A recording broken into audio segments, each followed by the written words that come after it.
Well, fine gentlemen, and may I now officially say 1.4% ladies, eh? It is I, the mediocre green screen guy who hasn't slept for 32 hours because I have a philosophy exam here to preach to all of you mighty fine folk yet again about the grand game that is Kenshi. Now, Kenshi has been a rather barren experience to put it mildly. I mean, fucking literally speaking, you see this shit? But the game itself has started to grow on me in a very bad and addictive way. I mean, I've gotten 152 hours in the past 2 weeks. If my math is correct, that's roughly 11 hours of Kenshi per fucking day. Have I enjoyed my experience with Kenshi? Do I regret getting addicted to Kenshi? Absolutely I do. But in the past few weeks, Kenshi has taught me a couple of things when it comes to survival, and that is safety in numbers. I mean, if you go solo in Kenshi and you go out to explore the barren waste, you're fucking lucky if you get the shit kicked out of you by bandits.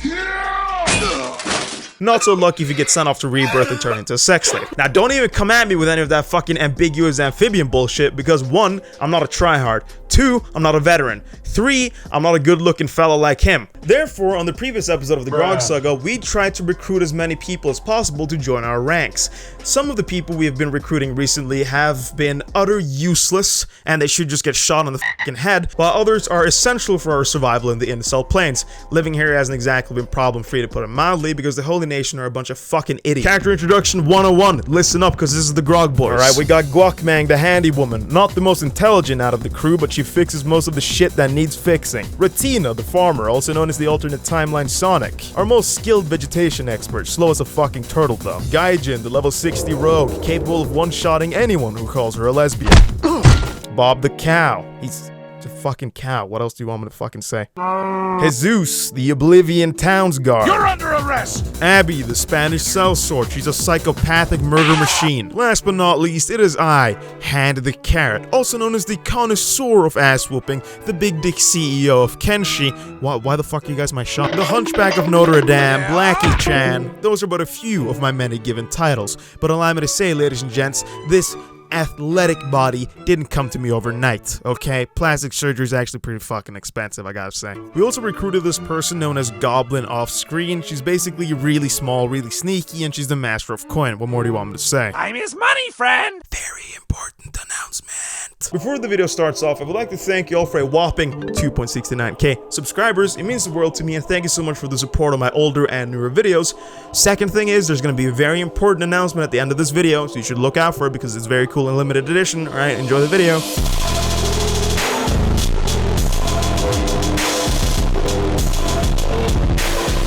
You monkey! Fuck off, you ugly insect, dry, hard, stinking, big-headed, crusty-ass-looking virgins.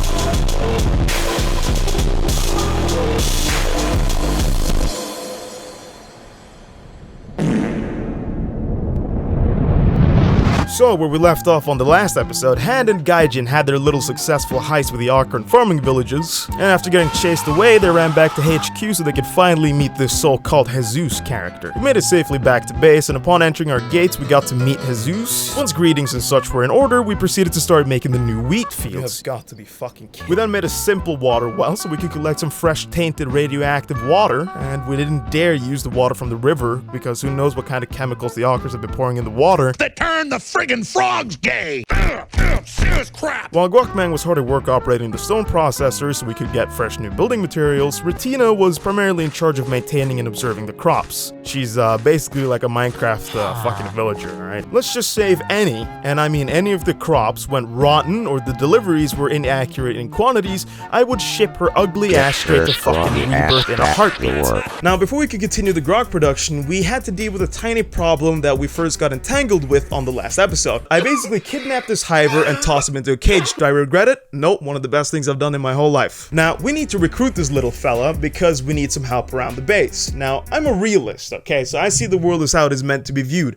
And I know for a fucking fact that Guakmang and Retina aren't going to be capable of maintaining a fuckload of new farm fields that we've planned on expanding. Which is exactly why if we could recruit this little fellow, that would help us out immensely with the future grog production. Now, how did this man end up in my custody? That's a good question. Yo, that's a fucking hiver, dude. What? How's he here? How's he not killed by the fucking occurrence? Yo, hand, get his ass, get his fucking ass, dude. We then sent out Hand to try and restrain the so-called hiver and bring him back to camp, but it wasn't that easy. You see, the color palettes of the hivers blend perfectly with the surrounding vegetation. This means I'm literally looking for a needle in a haystack, and even with my 20/20 vision, I didn't see jack fucking shit in regards to the naked twig man running around in my hills. It was as if he just teleported away, never to be seen again, and I'm not even kidding. But I didn't give up that easily. I had already memorized the disgusting scent of the hiver, and my big bloodthirsty nose wasn't gonna let him slip away that easily. Is that him down there? To the left? It's him! Ooh, it's him! I eventually caught up with the hiver and proceeded to beat the living shit out of him without any remorse. I gave him a nice cool chug jug and dragged his ass back into town. No questions asked. Upon reaching the gates, I handed him over to Retino so she could handle the situation from here. So I thought, yeah, you know what? Recruiting this guy's probably gonna be a piece of cake. The hivers aren't exactly the smartest spoons in the cabinet, if you know what I'm saying. But this guy is one hard nut to crack. Every time we try to talk with this guy and convince him to join us, even though we did the right dialogue options, gave him food, threatened to kill him, he just wouldn't join us. He just refused every single time. This guy might have the same recruitment criteria that some of the skeletons with this mod has. Now, some of the skeletons can only get recruited if another skeleton convinces them to join. So, we might need to get another hiver to convince this guy to join our ranks. And if that's the case, we need to travel far away and find a hiver that we can recruit. Now, you might be wondering, why do you need to travel to a different town to hire a hiver? Why can't you just go to Blister Hill and go to one of the bars and find one there? You see, in the Holy Nation territory, you can only find Greenlanders, maybe Scorchlanders in their bar, and most of the time they're inbred soldiers. And I already got enough of those back at home. Guacmang is a fucking perfect example of that. The reasoning behind that is, the Holy Nation is incredibly xenophobic and very sexist. Which means that we would have to travel to the closest town, and the closest town in our proximity would be the town of World's End. The World's End is currently under regime by the Tech Hunters, if I'm not mistaken, so it would be a good place to start. It's a tiny march to get there, but it shouldn't be too much of a problem since most of the mainland we're crossing into is under Holy Nation jurisdiction. So the current plan, travel northeast to World's End, find a hiver, recruit said hiver, come back to base, recruit the other hiver. If the other hiver still doesn't want to join, I will shoot him in the fucking head, and saddle up with a small bag of cats and some bread and set out towards the World's End. The journey is probably going to be safer than most routes due to being inside the Holy Nation jurisdiction. We ran in third gear all the way and avoided all potential life-threatening conflicts, and it wasn't as far away as I thought it was going to be. And before we knew it, we had reached the Rocky Mountains on the outskirts of World's End. Upon entering the gates, the view of the town wasn't too impressive, but it was a nice change of scenery. The Holy Nation has really made me have a distaste for stone statues. There were stores as far as the eye could see. I've never in all my 152 hours of game time seen such a compact marketplace in such a small town. I entered the first bar I could see so I could sell off some extra weight, and we needed some spare cats in case the hiver was going to be expensive. Once I sold off the goods, I started searching for the hiver inside the bar. I think it's going to be unnecessarily hard to actually find a hiver here, but it shouldn't be too much of a problem. There's a skeleton here though. How much does this bad boy cost? Holy shit! 3,000 cats? What the fuck? We then ran to the bar next door and there was no luck in there either. As we ran outside, we were about to approach the last bar in town. It would have to be now that we find our potential savior or all hope is lost for our hiver back at base. Oh, there he is! He's a sick ninja looking fucker. 3,000 cats, you as well? I don't have that much fucking money! I'm already bankrupt as it is! We purchased the hiver and his services and started customizing him accordingly. We then came up with a very creative name. Chungus. Perfect. Alright, Chungus, welcome to the Grog Boys, my man. We did some more browsing around the town and purchased some maps and other supplies. Might be a while until we return back to this place, so you never know. Alright, this guy's gonna slow me the fuck down. I'm strong and fast, so I might as well just pick him up and make our way out of here. Better one than two. Hand, with his strong physical strength, picked up Chungus and had plans of carrying him all the way back home to base. Otherwise, Chungus would slow them down and make their journey much longer than he needed to be. Back home, Guacmang was hard at work pumping water from our simple water well, and Retino were attending to the crops. They were growing slowly but steadily, but gaining an extra helping hand would surely speed up the process it took for the plants to mature. And time really is of the essence, my friends. As Hand was making his way back with Chungus, the outpost got attacked by a massive horde of river raptors. What the fuck is this? Alright, we need to get everyone to the front gate and just start fucking repairing it. Okay, it's almost broken, dude. Fuck it. Retreat back to the second gate, and Retina, you man the turret. Alright, let's go, boys. Come on, we got this. Look how many there are, dude. What the fuck is this? They're like the fucking plague. What the fuck? All right, they're breaching too quickly. All right, everybody get down. Get ready hand-to-hand combat, all right? We gotta hold them off until hand gets here. Why aren't they coming in? What the fuck? Bruh. It appeared that the river raptors were stuck behind some invincible wall, or that they simply refused or maybe couldn't physically walk into the compound to get our crops. We aren't complaining though. This gave us a perfect opportunity to clear them out one by one without risking any fatal casualties to our people. And it seemed to be going pretty good, I gotta say. Yo, Bob, get the fuck out of there, man. Holy shit. It took us a couple of in-game hours to clear all of them out, but in the end, it was worth it, you could say. There's only two things that are good about river raptors. They drop a fuckload of that nasty-ass yellow meat that Bob and the hivers like to eat, and they drop a shitload of leather. And leather can be sold to a reasonable price at big cities. As we were cleaning them up and retrieving said goods, Han and Chungus finally made it to the outskirts of the base. And after their half-day trip out on the road, they finally managed to run their fat asses into safety behind our walls. Afterwards, we set Chungus out to start working immediately on the hiver prisoner, while Han helped with clearing out all the fucking dead corpses. The raptor attack wasn't fatal towards our inhabitants, but we needed to reconstruct some massive breaches into the walls which they made, and proceeded to refortify our defenses with some mounted crossbow turrets. Next time, hopefully, we will have enough crossbows on the wall for any intruders to be gunned down on sight before they could even try to approach our gates. Back inside, Chungus had discussed with the Lost Drone the amazing holiday perks and pension he would receive if he started working in our future plantation. He was sold immediately. Alright, Small Chungus, welcome to the team. Let's dress this guy up and send him out to work immediately. We don't have any time to lose. Look how fucking skinny he is, though, compared to Chungus. Holy shit. Just give him back his stick and some simple robes, and I think he should be good to go. Maybe give him some unique clothing. I feel like everyone looks like those fucking ninja guys, and it's starting to piss me off, honestly. Need some different color palettes. We sent out Small Chungus to start incinerating all the dead raptors. This would allow him to bulk up and gain some extra muscle. He's skinny as shit, you know? Han then ran his ass to Blister Hill for a tiny shopping visit so he could sell all of our newly acquired leather. Because as of right now, we are on the verge of total bankruptcy, even before the company is properly launched. That's embarrassing. We sold it off to the standard vendor and made some tiny pocket money so we could afford food for the coming days. And back home, it appeared that not only my workers were starving to death, but they were slacking. None of them were attending to their designated jobs, and I fucking told them I would send their asses off to Rebirth if they did not. Now it's time to pump the muscles. Han returned home with some rations so that everyone could get a bite to eat, while Ratina and Gokmang were starting to store up all the excess wheat straws we had earned from our succulent fields. Now, we didn't have any place to store these items, so we made a new shack known as the Brewer Shack, where we could brew our future grog and store all of our wheat straws. However, one tiny problem arose, but we'll get back to that later. I then ran back up to the research bench and proceeded to research the correct distillation this time,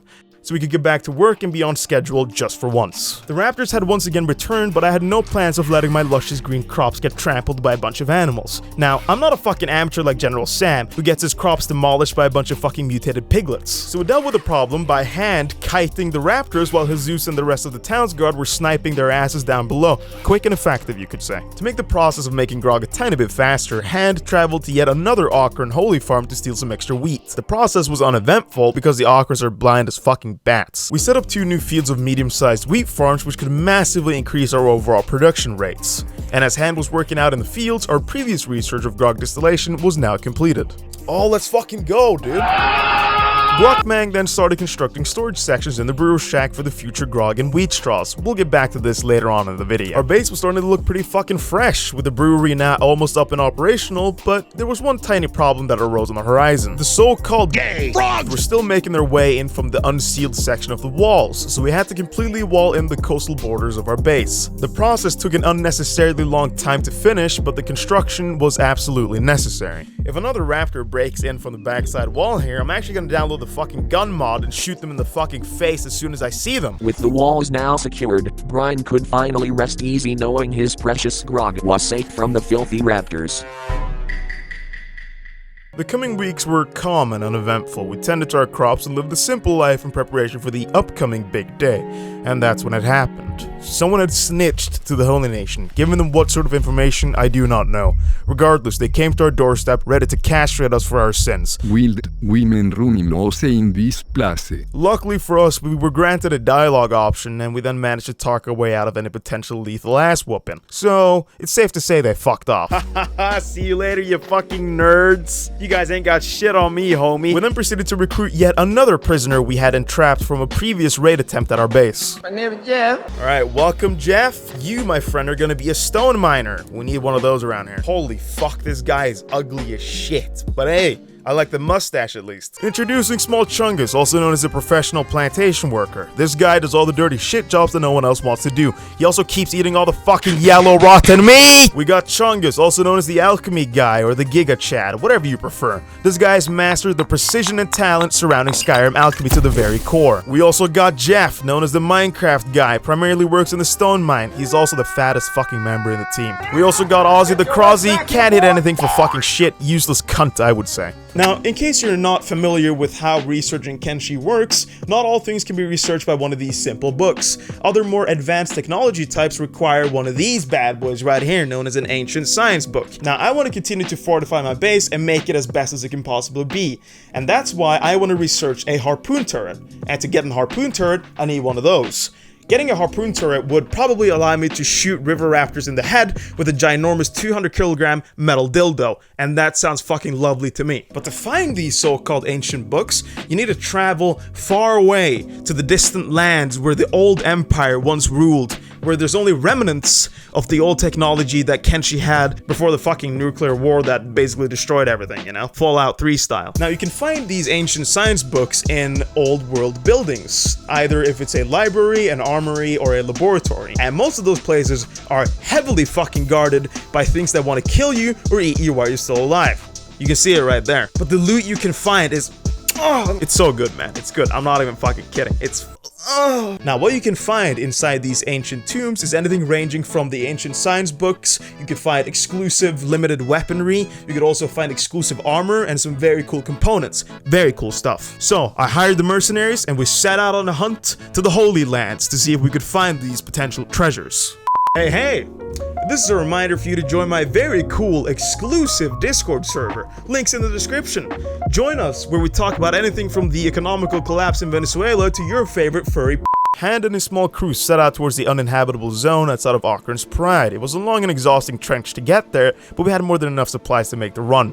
Nothing crazy happened on the road regardless, but we had heard some rumors of what inhabited the decaying lands. Our goal was to reach an abandoned armory to find whatever leftovers were forgotten. I thought Kenshi was generally depressing, but look how fucking grim and dark this place is. Holy shit. It didn't take very long before we set foot outside the armory. It was a bleak building sunken into the earth. I've never been inside one of these old armories before. I've only visited like ancient laboratories and libraries, but it shouldn't be too much of a problem. The only issue is we don't have Gaijin with us, who's the primary lockpicking expert, so I'm just gonna have to beat the fucking door down. Shouldn't be too much of a problem though, to be honest. And as we were relentlessly starting to beat down the front door, it arrived in the distance. We had to break the hinges of the door quick, otherwise all of us would die. What the fuck's he saying? I have walked this desolate place. Now is the time for the machines to rise up. Stand with me, gamers. The mercenaries charged up to try and buy him some time to breach the door, but the machine was killing them at an unrealistic pace, smashing their skulls and peeing on their corpses. All I could do was stand and watch as they died in agony. Dude, it's fucking beating the shit out of them! Let me in! I'm gonna fucking die, dude! Holy shit!